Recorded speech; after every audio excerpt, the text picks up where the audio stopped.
আমি প্রায় মানুষকেই এটা বলতে শুনেছি যে থাকার সে এমনি থাকে।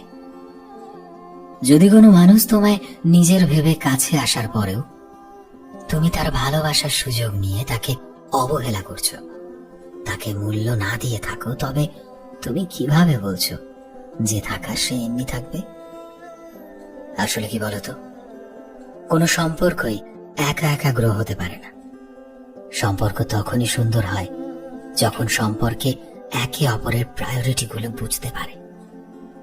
ভালোবাসা কোনোদিনই একতরফা এফোর্টে চলে না।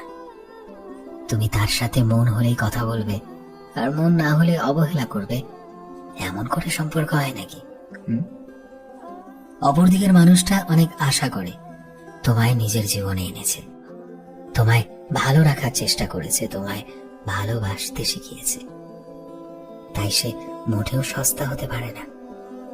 আসলে কি বলতো, এফোর্ট ছাড়া সম্পর্ক কোনোদিনই টেকে না।